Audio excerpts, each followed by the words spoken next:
At my grandson's baptism, my daughter-in-law said, "This woman isn't even part of our family," and asked me to step out of the photo. Everyone laughed. The next day, she found out who owned the building she was renting. Subscribe to the channel for more stories like this, and comment the city you're watching from. I had been looking forward to Christopher's baptism for weeks. At 65, I didn't have many moments left to create precious memories with my grandson. And this felt like one of those sacred family occasions that would bind us all together. I spent hours choosing the perfect dress. A soft lavender one that made me feel elegant but not overdressed. I even had my hair done at the salon, something I rarely splurged on anymore. The morning sun streamed through my kitchen window as I carefully wrapped the silver baby rattle I'd bought for Christopher. It had been my husband's when he was a baby, passed down through 3 generations. My hands trembled slightly as I tied the ivory ribbon. Not from age but from excitement. This would be Christopher's first major celebration, and I was going to be there for every moment. I arrived at the church early, wanting to help with any last-minute preparations. My son David was adjusting his tie nervously while Violet, his wife, directed the photographer like a Hollywood director. She looked stunning in her cream-colored dress, her blonde hair perfectly styled. At 28, she had that effortless beauty that made heads turn. I'd always admired how put together she was, even if we never quite connected the way I'd hoped when David first brought her home. "Good morning, sweetheart," I said, approaching Violet with a warm smile. "Is there anything I can help with?" She barely glanced my way. "Everything's under control," she replied curtly, then turned back to the photographer. "Make sure you get the light from this angle. I want everything to look perfect." I swallowed the small sting of her dismissal and focused on Christopher, who looked like an angel in his white christening gown. My heart swelled with love as I watched him sleep peacefully in David's arms. This little boy was my world now, the bright spot in what had become an increasingly lonely life since my husband passed 5 years ago. The ceremony was beautiful. I sat in the second row, close enough to see Christopher's tiny face but far enough back to let the immediate family have the front pew. During the blessing, I found myself wiping away tears of joy. This was what family was supposed to feel like: connected, loving, eternal. After the service, everyone gathered outside for photos. The photographer was setting up different group shots while family members mingled and cooed over Christopher. I stayed at a respectful distance, waiting for my turn to hold him, when I heard Violet's voice cut through the chatter. "Okay, now let's do the family photos," she announced loudly. "Just immediate family first." I assumed I'd be included in that group. After all, I was Christopher's grandmother, David's mother. I stepped forward with a smile, smoothing down my dress. That's when Violet noticed me approaching. Her expression changed immediately, her face hardening into something cold and ugly that I'd never seen before. She held up her hand like a traffic cop stopping oncoming cars. "Excuse me," she said, her voice carrying across the church courtyard. "This is for immediate family only." I stopped mid-step, confused. I am family, dear. I'm Christopher's grandmother." A few people turned to look at us, sensing tension. Violet's friends, young, beautiful women who always made me feel ancient and invisible, gathered closer like vultures sensing drama. Violet let out a laugh that made my blood run cold. It wasn't the warm musical laugh I'd heard her use with her friends. This was sharp, calculated, meant to cut. "That woman doesn't even belong in our family photos," she said, pointing at me like I was some stranger who had wandered into their celebration. "She's not really part of our family." The words hit me like a physical blow. The church courtyard suddenly felt too bright, too exposed. Every face turned toward me, some shocked, others embarrassed, a few actually smirking as if they were watching some entertaining drama unfold. "Violet," David started, but his voice was weak, uncertain. "No, David," she continued, emboldened by the attention. "I'm tired of pretending. She barely sees Christopher anyway. She doesn't contribute anything to our lives. Why should she be in our family photos?" I felt my face burning with shame and confusion. The other family members shifted uncomfortably, looking anywhere but at me. My sister-in-law Martha examined her fingernails intently. David's cousin Tom suddenly found something fascinating on his phone. Even the photographer looked uncomfortable, unsure whether to keep setting up or pack his equipment. I think there's been a misunderstanding, I managed to say, my voice barely above a whisper. I just wanted to be in one photo with my grandson. Violet rolled her eyes dramatically. God, you're so needy. Can't you see this is about Christopher and our immediate family? You're just making everything about yourself as usual. As usual? I had never made anything about myself. I had spent decades putting everyone else's needs first, my husband's, my son's, and yes, even Violet's when she needed babysitting help or someone to pick up groceries when she was too busy with her yoga classes and lunch dates. Violet, please, I said, and I hated how my voice sounded. Small, pleading, desperate. But she wasn't finished. She turned to the photographer with an exaggerated sigh. Could you please wait a moment while we sort this out? Some people don't understand boundaries. The photographer nodded awkwardly, clearly wanting to be anywhere else. The silence stretched out painfully as everyone waited to see what would happen next. I could feel their eyes on me, judging, pitying, or worse, agreeing with Violet. David finally spoke up, but his words were even more devastating than his wife's cruelty. Mom, he said quietly, not meeting my eyes, maybe it would be better if you just, let us do the immediate family photos first. We can take some with you later. Later. As if I were some distant relative who might get a consolation photo if there was time left over. The betrayal from my own son cut deeper than anything Violet could have said. This was the boy I'd raised alone after his father died when he was 12. I'd worked 2 jobs to put him through college, attended every baseball game, helped him through his first heartbreak, and celebrated every achievement. Now he was choosing his wife's cruelty over his mother's dignity. I looked around at the faces surrounding me. Some of these people I'd known for years, had invited to my home, had cooked for and cared about. Not one of them spoke up for me. Not one of them said, "Of course Alice should be in the family photo." They just stood there, waiting for me to disappear so they could get on with their celebration. Something inside me broke in that moment. Not just my heart, but something deeper, the part of me that had always tried to keep the peace, to make everyone else comfortable, to shrink myself so others could shine brighter. You're absolutely right, Violet, I said, surprising myself with how steady my voice sounded. I don't belong here. I turned and walked away from the group, my heels clicking against the concrete with more confidence than I felt. Behind me I heard someone, maybe Martha, say, "Well, that was awkward," followed by nervous laughter. I kept walking until I reached my car, my hands shaking as I fumbled with the keys. Only when I was safely inside with the doors locked did I allow myself to feel the full weight of what had just happened. Tears came then, hot and bitter, as I sat in the church parking lot watching through my windshield as my family posed for their perfect photos without me. The drive home was a blur of traffic lights and tear-blurred streets. I'd been dismissed, discarded, treated like an unwanted stranger at my own grandson's baptism. But as I pulled into my driveway, something strange happened. The tears stopped, and in their place came something I hadn't felt in years. A cold, clear anger that settled in my chest like ice. They thought I was just some helpless old widow who would quietly accept whatever scraps of affection they threw my way. They had no idea who they were dealing with. None of them had ever bothered to really know me, to understand what I'd built in the years since my husband's death. Tomorrow, Violet would learn exactly who Alice Morrison really was. And she wasn't going to like what she discovered. That night, I sat in my modest living room, still wearing the lavender dress that had felt so hopeful that morning. The house was quiet except for the gentle ticking of the grandfather clock my husband had loved. I poured myself a glass of wine, something I rarely did, and let my mind wander back to where it all began. 5 years ago, when Harold died, everyone expected me to fall apart. I was 60 years old, had never worked outside the home, and suddenly found myself completely alone.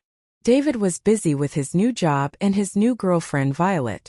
The neighbors offered casseroles and sympathy, but I could see it in their eyes. Poor Alice, she'll probably have to sell the house, maybe move into one of those senior communities. They were wrong about everything. What they didn't know was that Harold and I had always been partners in everything, including his real estate investments. While he handled the public side of things, I was the one who researched properties, analyzed market trends, and spotted opportunities. I had a natural instinct for it. Something about seeing the potential in things that others overlooked. After the funeral, when the last casserole dish had been returned and the sympathy cards filed away, I made a decision. I wasn't going to be the grieving widow waiting for handouts or depending on my son's charity. I was going to build something of my own. I started small.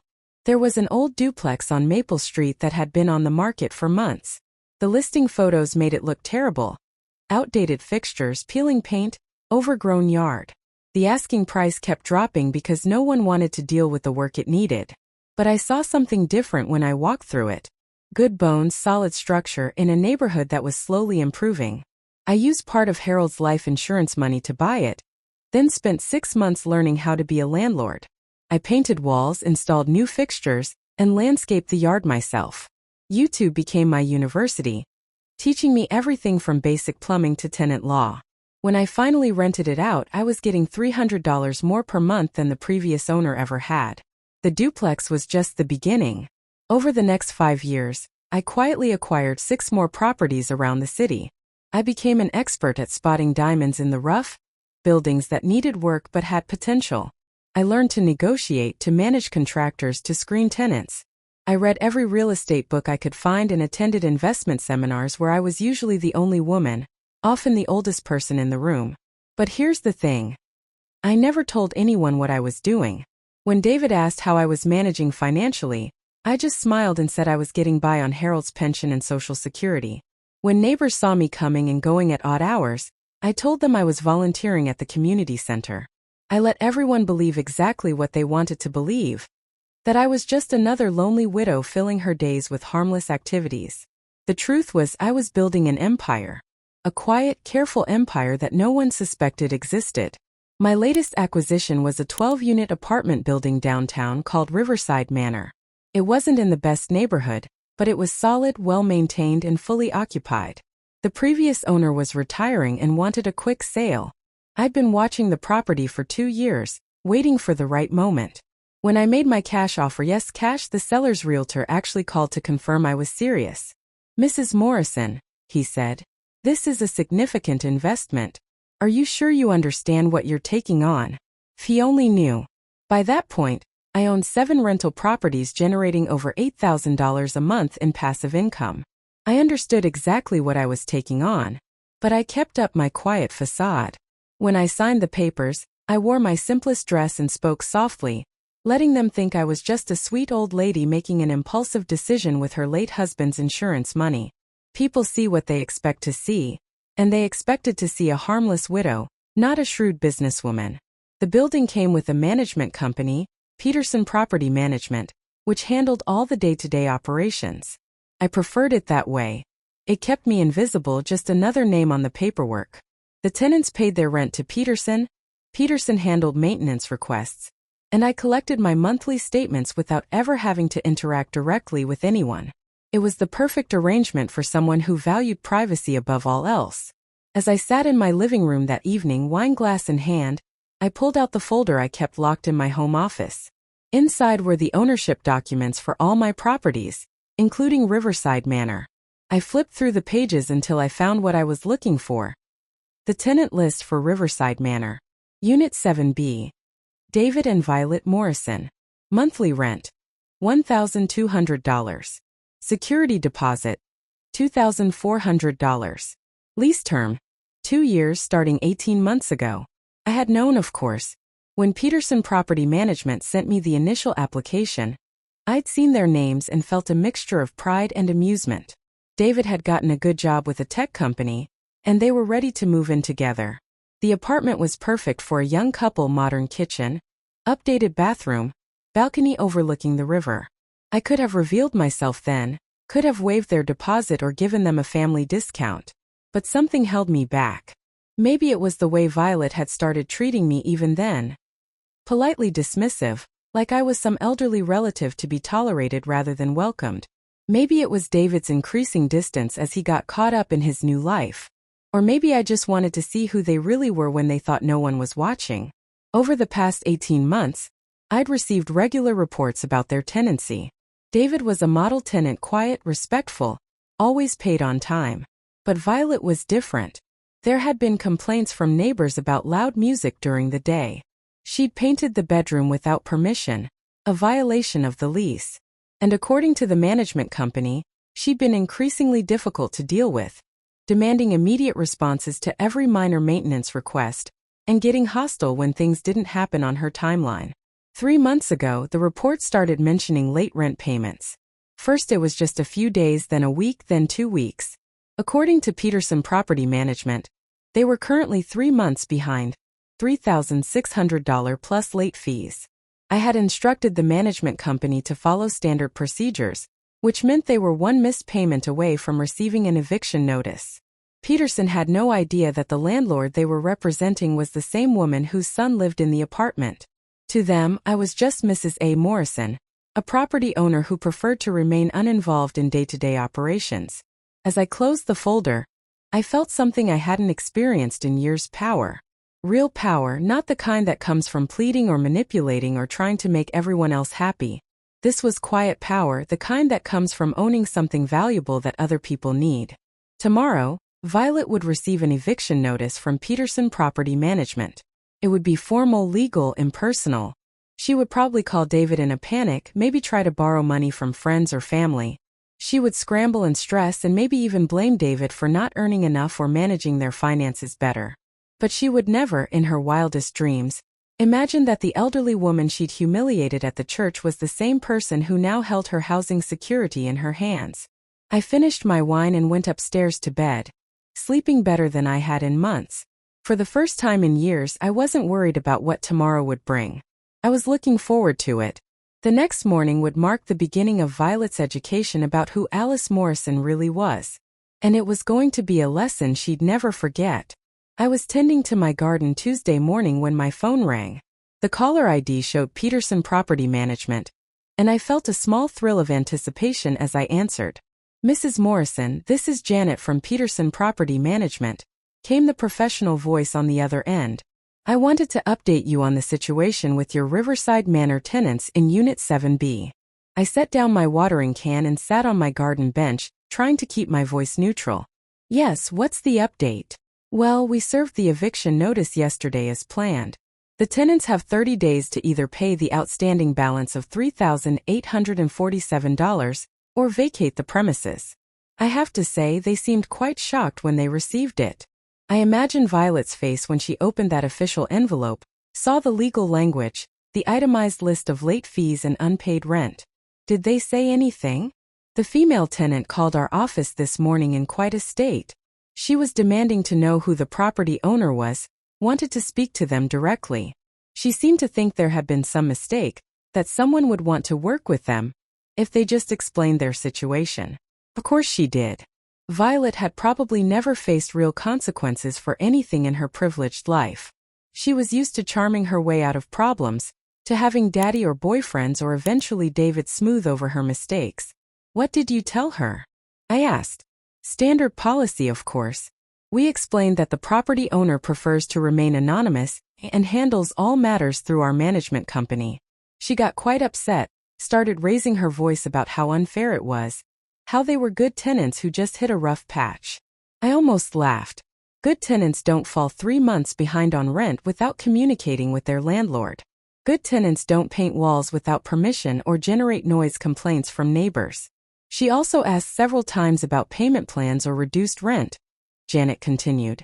She seemed to think that if she could just talk to the owner, she could negotiate something. I explained that our company follows the owner's instructions, which are to proceed with standard collection procedures. "And what about the male tenant?" I asked, curious about David's reaction. He seemed more realistic about the situation. When I spoke to him briefly, he acknowledged they were behind and asked about the exact amount needed to stop the eviction process. He didn't make excuses or demand special treatment like his wife did. My son had always been more grounded than that, even as a child. When he broke something or made a mistake, he owned up to it and figured out how to fix it. It was one of the things I'd always been proud of about David. I wondered if he knew how his wife had been handling their finances, or if this was coming as a shock to him too. "What happens next?" I asked. "They have until the 15th of next month to pay in full or vacate. If they don't comply, we'll file for formal eviction through the courts. The whole process will take about 60 days from start to finish." After I hung up, I sat in my garden for a long time thinking. Part of me felt a grim satisfaction knowing that Violet was finally facing consequences for her actions and her attitude. But another part of me felt conflicted about David. He was my son, even if he disappointed me terribly at the baptism. Did I really want to put him through this? Then I remembered the look on his face when he told me to step aside for the immediate family photos. The way he'd chosen his wife's cruelty over his mother's dignity.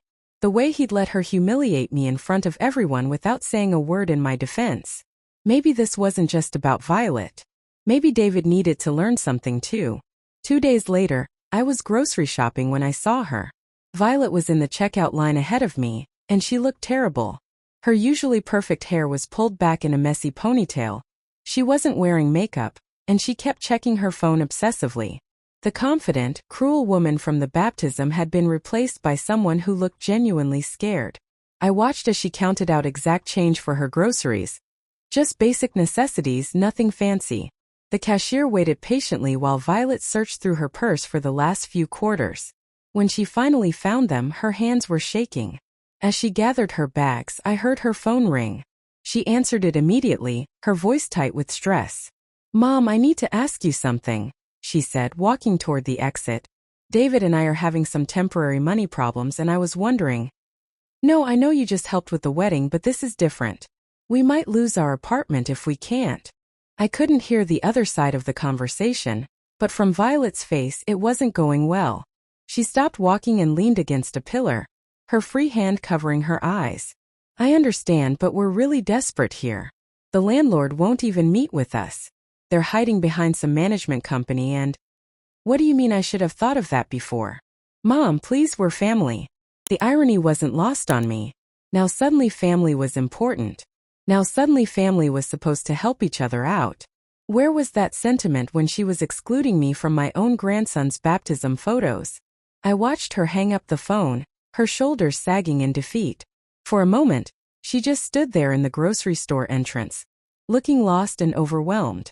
Other shoppers moved around her, but she didn't seem to notice. Then she straightened up, pulled out her phone again and made another call. "David? Your mom didn't answer when I called, but I was thinking, maybe she could help us with the rent money? I mean, she must have some savings, right? And she probably feels bad about how things went at the baptism." I couldn't believe what I was hearing. After everything she'd done, after the way she'd treated me, she was actually planning to ask me for money. She was going to use my own hurt feelings as leverage to get what she needed. "What do you mean she won't take your calls?" Violet's voice rose in frustration. "Well, you need to go over there then. This is serious, David. We could end up homeless if we don't figure something out. And she's your mother. She has to help us. That's what mothers do, right? That's what mothers do." I almost laughed out loud at the sheer audacity. Mothers are supposed to help their children, but daughters-in-law are allowed to humiliate their husbands' mothers in public? The logic was breathtaking in its selfishness. I stayed hidden behind a display of seasonal decorations and listened as she continued her phone conversation, becoming more agitated by the minute. "I don't care if you think she's still upset about the photo thing. That was just a misunderstanding, and she's being way too sensitive about it. Adults don't hold grudges over silly stuff like that. You need to apologize to her and ask for help. We don't have any other options." A misunderstanding. That's what she was calling it now. My public humiliation, my exclusion from my own family, the cruel laughter of her friends. All just a silly misunderstanding that I was being too sensitive about. But what struck me most was her certainty that I would help them despite everything. She was so confident in her assessment of my character, so sure that I was the type of person who would always put family first, who would swallow any insult and open my wallet when they needed me. She wasn't entirely wrong. The old Alice would have done exactly that. The old Alice would have overlooked the cruelty and focused on David's needs. She would have written a check and told herself that keeping the family together was more important than her wounded pride. But the old Alice had died in that church courtyard. The woman standing behind the decorations, listening to Violet plan to exploit her love for David, was someone entirely different. I waited until Violet left the store, then completed my own shopping. As I drove home, I thought about her phone call, her desperation, her complete inability to understand what she'd done wrong. She still saw me as nothing more than a resource to be tapped when convenient. An elderly woman whose feelings didn't really matter as long as she could provide what they needed. That evening, David finally called. I let it go to voicemail, then listened to his message while I made dinner. Mom, it's me. Look, I know things got a little tense at the baptism and maybe Violet could have handled things better. But we're family and family forgives each other, right? We need to talk. Could you call me back? It's important. A little tense. Violet could have handled things better. The minimizing language told me everything I needed to know about how seriously David was taking what had happened. He still didn't understand that his wife hadn't just been rude. She'd been deliberately cruel. And he still expected me to be the bigger person, to forgive and forget because that's what good mothers do. I deleted the message without calling him back. The next morning, I called Peterson Property Management and asked for an update. The news was exactly what I expected. No payment had been made, and the tenants were making increasingly frantic calls asking for extensions, payment plans, anything to buy them more time. The female tenant actually came to our office yesterday, Janet told me. She demanded to see the lease agreement again. Wanted to know if there were any loopholes she could use. When we explained that wasn't how rental agreements work, she accused us of being heartless and threatened to leave bad reviews online. Violet's true character was showing now that she was under pressure. The sweet, charming facade had cracked, revealing someone who blamed everyone else for her problems and lashed out when she didn't get her way. What about the male tenant? I asked.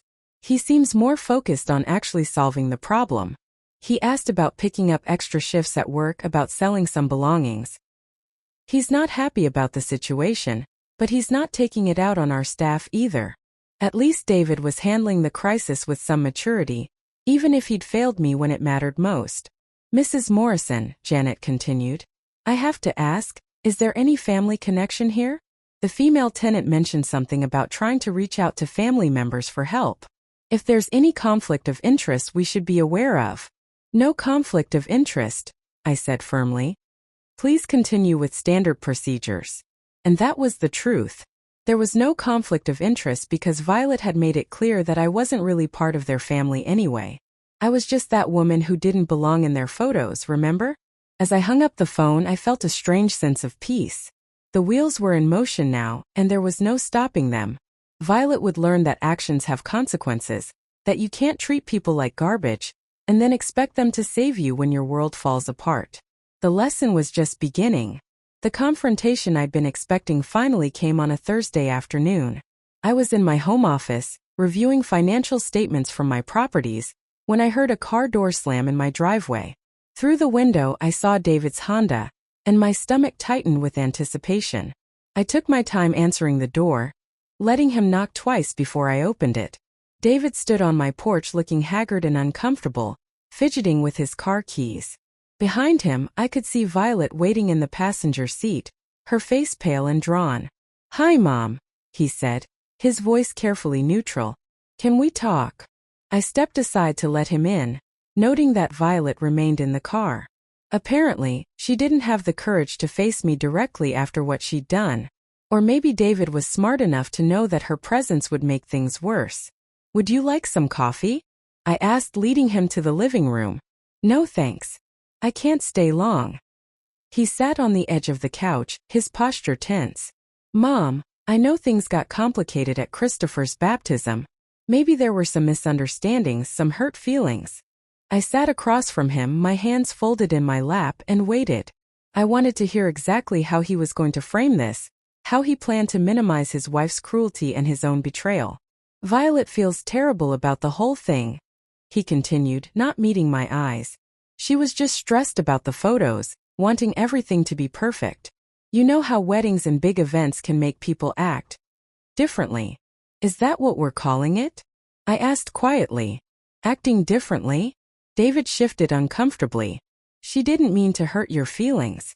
She's young. She's still learning how to handle family dynamics.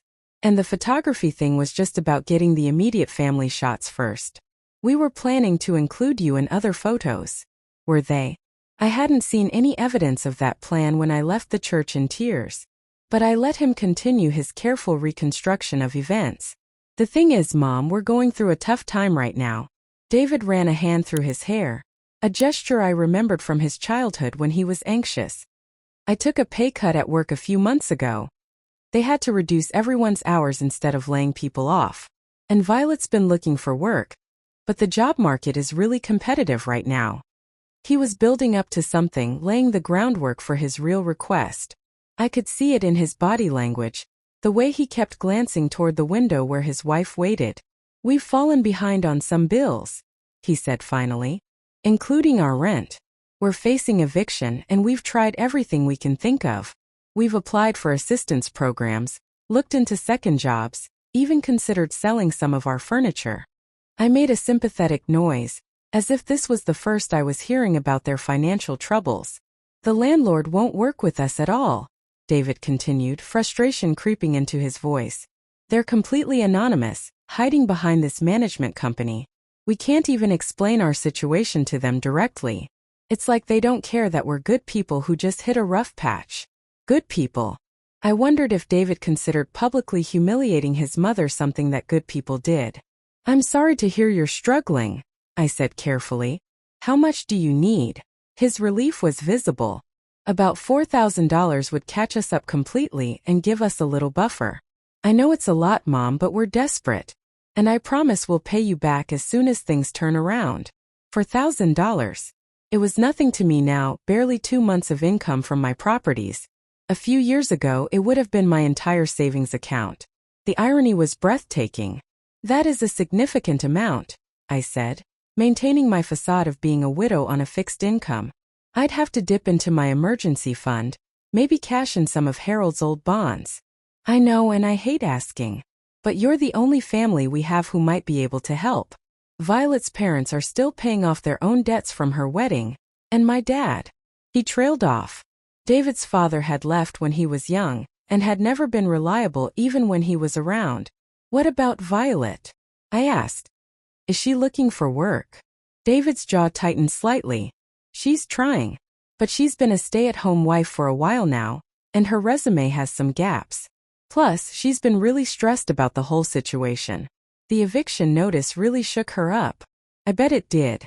Violet had probably never faced real consequences for anything in her entitled life. She'd gone from Daddy's princess to David's pampered wife without ever having to support herself or deal with genuine hardship. "David," I said gently, "I need to ask you something and I want you to be honest with me." He nodded, though I could see wariness in his eyes. "Do you think the way Violet treated me at the baptism was acceptable?" The question hung in the air between us. David looked down at his hands, and I could see him struggling with how to answer. He knew what his wife had done was wrong, but he also needed my money. "She was out of line," he said finally. "I should have stepped in sooner. I was just trying to avoid making a scene, but I ended up making everything worse." It wasn't a real apology, but it was closer to acknowledgement than I'd expected. "She embarrassed me in front of our entire family," I continued. "She made me feel like I wasn't welcome at my own grandson's baptism. And you stood there and let it happen." "I know." His voice was barely above a whisper. "I was caught off guard and I handled it badly. I'm sorry, Mom. We're both sorry. But here's what struck me. He was apologizing for being caught off guard, for handling the situation badly. He wasn't apologizing for choosing his wife's cruelty over his mother's dignity. He wasn't apologizing for telling me to step aside so the real family could have their photos. "If I help you with this money," I said slowly, "what assurance do I have that things will be different? That I'll be treated with respect in the future?" "Things will be different, I promise. Violet knows she made a mistake. She wants to make it right." "Does she?" "Because she's sitting in your car right now instead of coming in here to apologize herself." David glanced toward the window, and I could see him realizing how that looked. "She's embarrassed. She didn't know if you'd want to see her right now." "She's embarrassed," I repeated. "Not remorseful. Not sorry for what she did. Embarrassed because she needs something from me." "Mom, please. I know this is complicated, but we're family. And Christopher needs a stable home. If we lose our apartment, it affects him too." There it was, the manipulation I'd been waiting for. When all else failed, use the grandchild as leverage. make me feel guilty for potentially putting my grandson's stability at risk. The old Alice would have crumbled at that argument. The old Alice would have written the check immediately, grateful to be needed even if she wasn't truly wanted. But I wasn't the old Alice anymore. I need some time to think about this, I said, standing up from my chair. This is a lot of money, and I need to consider my own financial security. David's face fell. He'd clearly expected me to agree immediately, to put family loyalty above everything else. How much time? He asked, desperation creeping into his voice. A few days. I'll call you by Sunday. Mom, we don't have a few days. The eviction process moves fast, and if we can't come up with the money soon, then you should have thought of that before you let your wife humiliate me in public, I said quietly. The words hit him like a physical blow. For the first time since he'd arrived, David really looked at me. Not as a potential source of rescue money, but as his mother, a person with feelings who had been genuinely hurt by their actions. You're really going to hold that against us? He asked. When we're about to lose our home? I'm not holding anything against you, David. I'm simply taking time to make a careful decision about a significant financial commitment. Isn't that what responsible adults do? He stared at me for a long moment, and I could see him trying to reconcile this version of his mother with the pushover he'd always known. The woman who had always prioritized everyone else's needs over her own, who had never asked for anything in return for her sacrifices. Fine, he said finally, standing up. But please, Mom, whatever happened between you and Violet, don't punish Christopher for it. He doesn't deserve to lose his home because of adult problems. It was a masterful guilt trip, perfectly crafted to hit all my maternal weak spots. And 6 months ago it would have worked. I'll call you Sunday, I repeated, walking him to the door. After he left, I watched from my window as he got back in the car. Even from a distance, I could see Violet turning toward him eagerly, probably asking if I'd agreed to help. I saw David shake his head, saw her face crumple with disappointment and fear. Then she did something I didn't expect. She got out of the car and started walking toward my front door. I quickly moved away from the window, but I could hear her footsteps on my porch, followed by a tentative knock.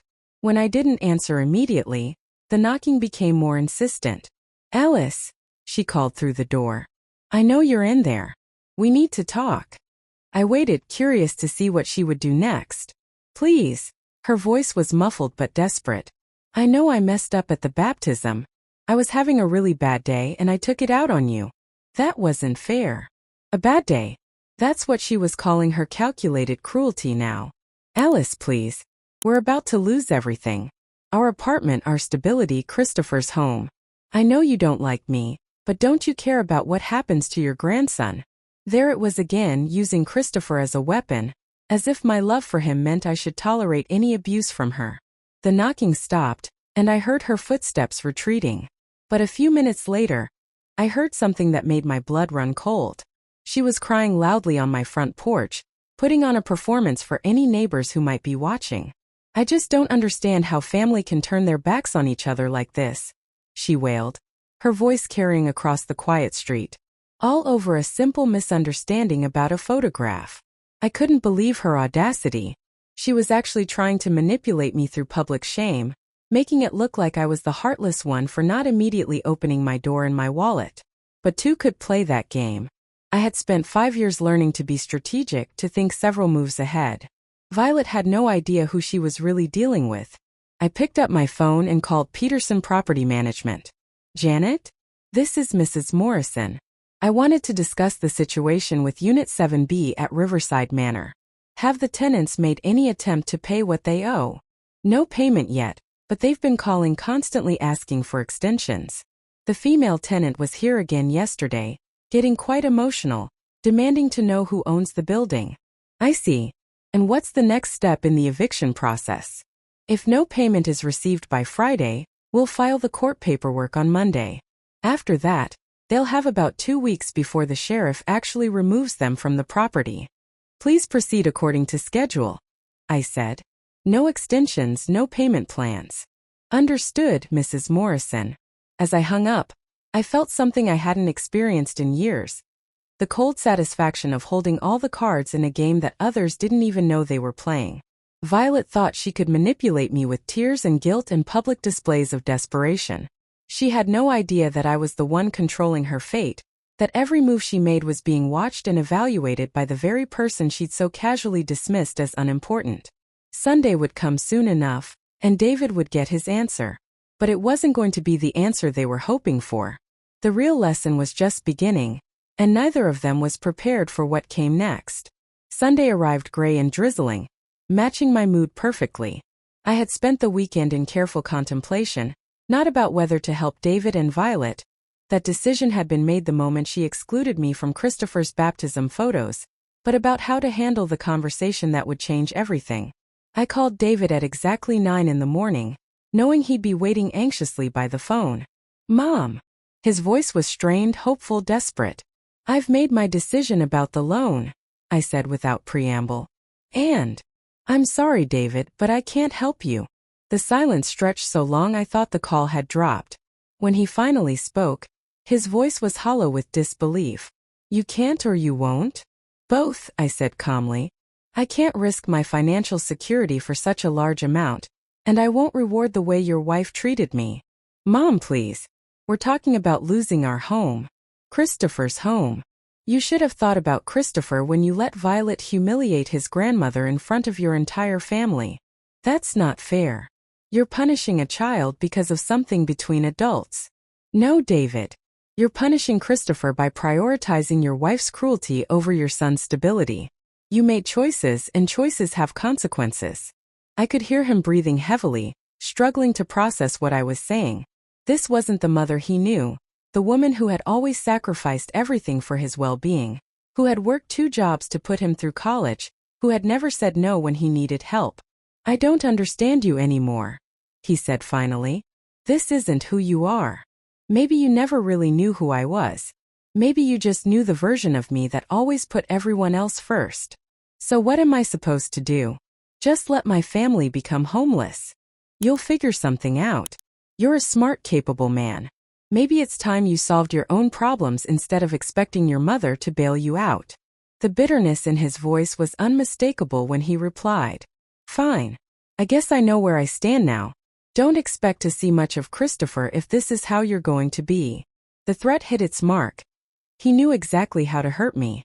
But I had learned something important over the past few days. Love without respect isn't really love at all. It's just emotional blackmail dressed up in family obligations. "If that's your choice," I said quietly, "then I guess you've shown me exactly what kind of man you are." He hung up without saying goodbye. I sat in my kitchen for a long time after that call, drinking coffee and watching the rain streak down my windows. Part of me felt devastated. I had just lost my son and possibly my grandson over money and pride. But another part of me felt strangely liberated. I had finally stopped enabling their selfishness. I had finally chosen my own dignity over their convenience. 2 hours later, my phone rang again. This time it was Violet, and her voice was shaking with rage. "How could you do this to us?" she demanded without any greeting. "We're about to lose everything, and you're sitting in your comfortable house being petty about a stupid photograph." "Hello, Violet. How are you today?" My calm tone seemed to enrage her further. "Don't you dare act all polite with me. You know exactly what you're doing. You're destroying our lives because your feelings got hurt." "I'm not destroying anything. I'm simply declining to fix problems that aren't mine to solve. Christopher is your grandson. Don't you care what happens to him?" "Of course I care about Christopher. But I've learned something important. I can't love him enough to make up for his parents' failures." "Failures? You bitter old woman, we're not failures. We're going through a rough patch, and family is supposed to help during rough patches." Bitter old woman. There it was, her true opinion of me, finally spoken out loud. All pretense was gone now. "Tell me, Violet," I said, my voice dangerously quiet. "When exactly did I become family? Because at Christopher's baptism, you made it very clear that I wasn't part of your family. That was different. That was about photos, about logistics. This is about real life, about survival. No, that was about respect. And you showed me exactly how much respect you have for me. Now I'm showing you the same level of respect in return." She was crying now, but they weren't the manipulative tears she'd shed on my porch. These sounded real raw, terrified. Please, Alice. I'm begging you. I know I was horrible to you and I'm sorry. I was stressed and overwhelmed and I took it out on you. But we're desperate. We have nowhere else to turn. You could get a job, I suggested mildly. I'm trying. But nobody wants to hire someone who's been out of the workforce. And David's already working as much overtime as he can get. Then maybe you should have thought about that before you decided to be a stay-at-home wife with no backup plan. You don't understand. It's not that simple. The job market is terrible and we have expenses and… Violet, I interrupted. I need you to listen to me very carefully. I spent decades sacrificing my own needs for other people. I worked myself to exhaustion to put David through school. I gave up my own dreams to take care of everyone else. And what did I get for it? A lifetime of being taken for granted and ultimately discarded when I was no longer convenient. That's not what happened. That's exactly what happened. You treated me like an unwelcome stranger at my own grandson's baptism, and David let you do it. You both made it clear that I was disposable, that my feelings didn't matter as long as I kept my mouth shut and stayed out of your way. We never said you were disposable. You didn't have to say it. You showed me. And now you're learning that disposable people don't owe you anything. The line went quiet except for her ragged breathing. What do you want from us? She whispered finally. Nothing. I don't want anything from you at all. That's what you never understood. I didn't need your gratitude or your inclusion or your fake affection. I just wanted basic respect, and you couldn't even give me that. If I apologize, your apology is worthless. You're not sorry for what you did. You're sorry that it has consequences. That's not true. Then prove it. Take responsibility for your own lives. Stop expecting other people to fix your problems. Learn what it means to stand on your own feet, instead of looking for someone else to lean on. I hung up before she could respond. That afternoon, I received a call from Peterson Property Management. Janet sounded professional but slightly uncomfortable. Mrs. Morrison, I wanted to update you on the Riverside Manor situation. The tenants have requested a meeting with you directly. They seem to think that if they could just explain their circumstances personally, you might reconsider the eviction. What did you tell them? The same thing I always tell tenants, that you prefer to handle all matters through our management company. But the female tenant was quite insistent. She said she was willing to do whatever it takes to make this right. I almost laughed. Violet still thought this was about money, about finding the right words or the right approach to manipulate her way out of consequences. She had no idea that the woman she dismissed as unimportant was the same person who now held her housing security in her hands. Please continue with standard procedures, I said. No meetings, no exceptions. Understood. The court paperwork will be filed tomorrow morning. That evening, I did something I hadn't done in months. I visited Harold's grave. It was a simple headstone in a quiet cemetery, surrounded by oak trees that were just beginning to show their autumn colors. I sat on the small bench beside his plot and told him about everything that had happened. I think you'd be proud of me, I said to the granite marker. I finally learned to stand up for myself. It took me 65 years and losing both my son and grandson, but I finally learned. The wind rustled through the leaves above me, and for a moment I could almost hear Harold's voice telling me I'd done the right thing. He'd always been the stronger one in our marriage, the one who didn't let people walk all over him. Maybe some of his strength had finally rubbed off on me. As I drove home through the gathering darkness, I felt something I hadn't experienced in years: peace. Not happiness exactly, but a deep, quiet peace that comes from finally living according to your own values instead of everyone else's expectations. My phone buzzed with text messages throughout the evening. David trying different approaches, Violet swinging between apologies and accusations, even a few messages from extended family members who had apparently been recruited to guilt me into changing my mind. I deleted them all without reading them completely. The next morning, Janet called to confirm that the eviction paperwork had been filed. David and Violet now had 2 weeks to vacate the premises or face removal by the county sheriff. How are they taking the news? I asked. Not well. The male tenant seemed resigned, but the female tenant is… well, she's not handling it gracefully. She accused our office manager of being heartless and threatened to leave negative reviews everywhere she could think of. Of course she did. Violet's response to consequences was always to lash out, to blame everyone else, to make her problems into everyone else's moral failing. She also asked one more time about contacting the property owner directly, Janet continued. She said she was sure there had been some kind of misunderstanding, that if she could just talk to them person to person, everything could be worked out. A misunderstanding. Even now, facing homelessness, Violet couldn't accept that her actions had led directly to her consequences.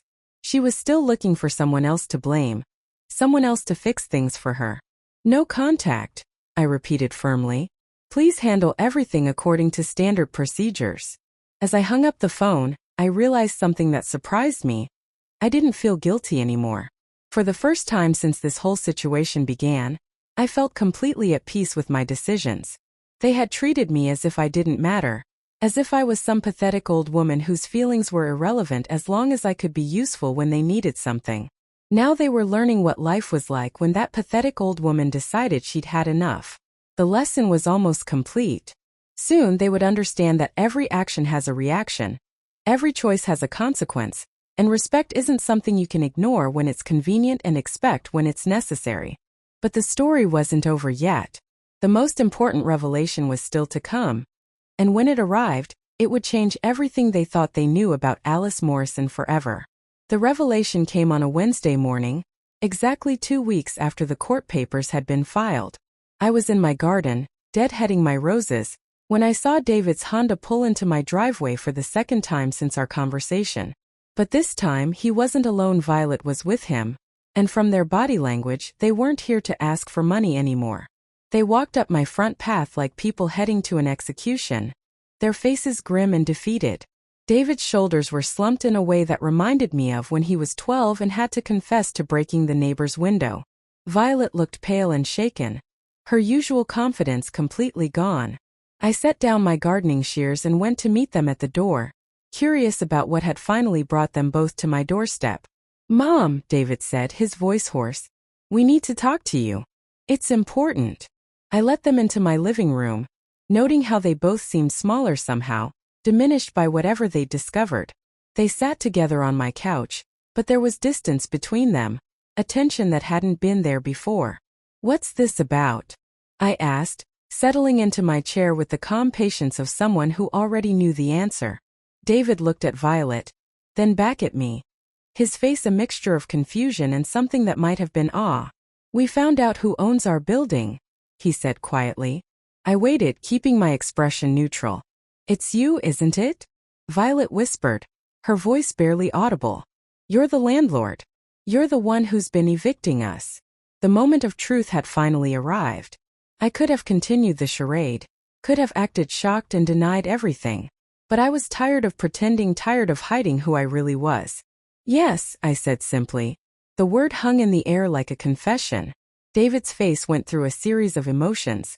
Disbelief, realization, and finally something that looked like horrified respect. "How?" he asked.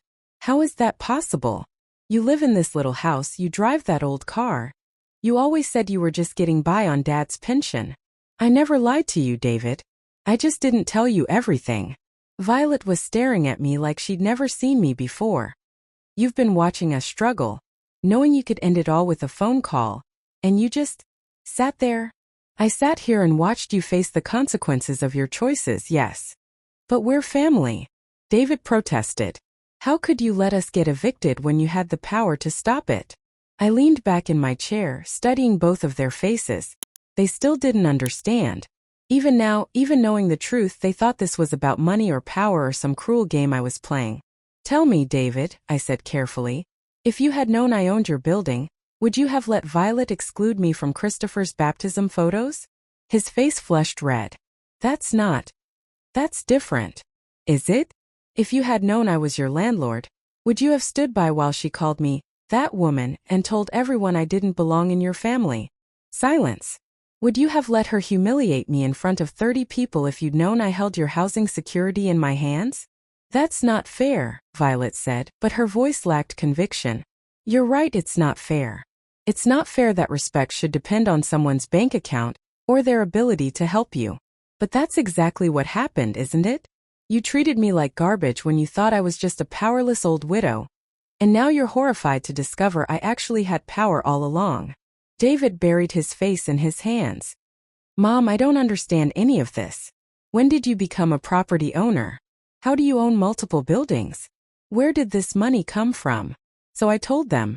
I told them about the years after Harold's death, about the properties I'd quietly acquired, about the empire I'd built while they assumed I was just filling my time with volunteer work and gardening.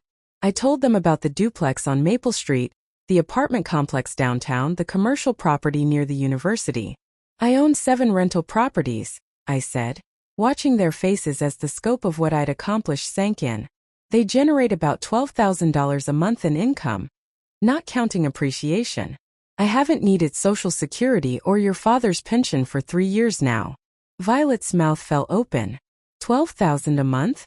That's more than David makes. "Yes, it is. But why didn't you tell us?" David asked. "Why let us think you were struggling financially?" "Because I wanted to see who you really were when you thought I had nothing to offer you. And I learned exactly who you were at Christopher's baptism." The truth was settling over them now, the full implications of what they'd done becoming clear. They had dismissed and humiliated someone who could have made their lives infinitely easier, someone who had the resources to help them in ways they'd never imagined. "You let us lose our apartment," Violet said, her voice hollow with disbelief. "You could have just told us who you were, could have worked something out, but instead you let us get evicted. You evicted yourselves by not paying your rent for 3 months. I just didn't intervene to save you from your own poor decisions." "But we're family," David repeated, as if the word should magically erase everything that had happened. "Family works both ways, David. It means treating each other with respect, even when you don't need anything. It means including people in important moments because you love them, not because they might be useful later." Violet was crying now, but these weren't the manipulative tears she'd used before. These were the tears of someone finally understanding the magnitude of what they'd lost. "I can't believe this," she whispered. "All this time you were right there. You could have helped us, could have made everything so much easier." "I could have," I agreed. "But you made it clear that you didn't want my help. You wanted me to disappear, to stop existing except when you needed something from me. So I gave you exactly what you asked for." David looked up at me with red-rimmed eyes.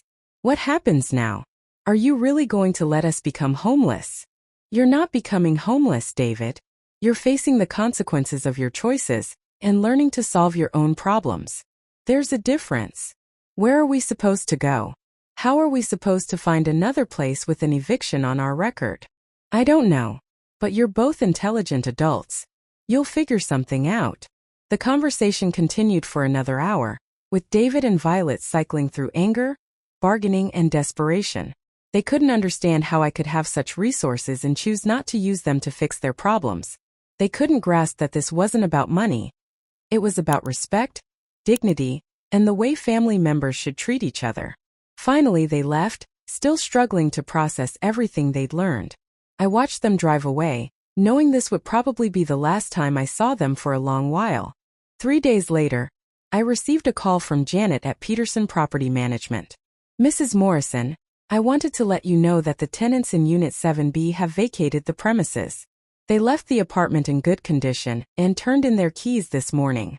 "Did they say where they were going?" "The male tenant mentioned something about staying with friends temporarily, while they looked for something more affordable. He seemed subdued, but he was polite and handled everything professionally." That sounded like David. Even in defeat, he maintained his dignity. "What about the female tenant?" Janet hesitated. She was less gracious about the situation. She made some comments about heartless landlords and how the system is rigged against regular people. But she didn't cause any actual problems. Of course she didn't. Violet would never accept responsibility for her own role in their downfall. Even now, she probably saw herself as a victim of circumstances rather than someone who had faced the consequences of her own cruelty. Over the following weeks, I heard bits and pieces about their situation through mutual acquaintances. They had moved in with one of David's work colleagues temporarily, sleeping on an air mattress in a spare room with Christopher. David had picked up a weekend job delivering groceries to supplement his income. Violet had finally found work at a call center, something she apparently considered beneath her but couldn't afford to refuse. It wasn't the life they'd planned, but they were surviving. More importantly, they were learning to stand on their own feet instead of expecting someone else to catch them when they fell. A month after they moved out, I made a decision that surprised even me. I put my little house on the market and bought a beautiful condo overlooking the river. It had floor-to-ceiling windows, a modern kitchen, and a balcony where I could watch the sunrise over the water. For the first time in my adult life, I was living somewhere I'd chosen entirely for myself, not because it was practical or affordable or close to family who might need me. It was simply beautiful, and I deserved beautiful things. I furnished it with pieces I actually liked instead of hand-me-downs and practical choices. I hung artwork that spoke to me. I created a space that reflected who I had become rather than who everyone expected me to be. The condo came with a concierge service, a fitness center, and a community room where residents gathered for book clubs and social events. For the first time in years, I was surrounded by people who saw me as Alice Morrison, successful property investor and interesting woman, rather than just somebody's mother or grandmother. I made new friends, women my age who had their own stories of reinvention and independence. We traveled together, took classes together, supported each other's adventures. I learned to paint watercolors, started reading mystery novels, and even took a wine tasting course. 6 months after the eviction, I was in the farmer's market downtown when I saw them. David was pushing Christopher in a stroller while Violet walked beside them, carrying bags of groceries. They looked tired but not defeated. David had lost some weight, and there were new lines around his eyes, but he seemed more grounded somehow, more present. Violet looked different too. Her hair was shorter, more practical. She wasn't wearing designer clothes anymore, but she had a quiet confidence that hadn't been there before. The entitled princess was gone, replaced by someone who had learned to work for what she needed. Christopher had grown so much. He was walking now, tottering between his parents on chubby legs, chattering in the way toddlers do. My heart clenched seeing him, but it wasn't the desperate ache I'd expected. It was bittersweet but peaceful. They didn't see me, and I made no effort to approach them. We were living in different worlds now. They in their struggle to rebuild, me in my carefully constructed independence. Maybe someday those worlds would intersect again, but it would have to be on terms of mutual respect.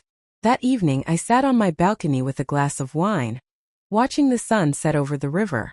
My phone buzzed with a text from one of my new friends, asking if I wanted to join them for dinner at a new restaurant downtown. I smiled and typed back yes. At 65, I had finally learned the most important lesson of my life. You don't have to set yourself on fire to keep other people warm. You don't have to accept cruelty in the name of family loyalty. And you don't have to prove your worth to people who have already decided you don't matter. I had lost a son and a grandson, but I had found myself. I had traded their conditional love for my own unconditional self-respect. And for the first time in decades I was genuinely happy. The woman who had been humiliated at Christopher's baptism was gone, replaced by someone stronger, wiser, and infinitely more content. Alice Morrison had finally learned to live for herself, and it was the most liberating feeling in the world. Some lessons come too late to change everything, but it's never too late to change yourself. And sometimes that's enough.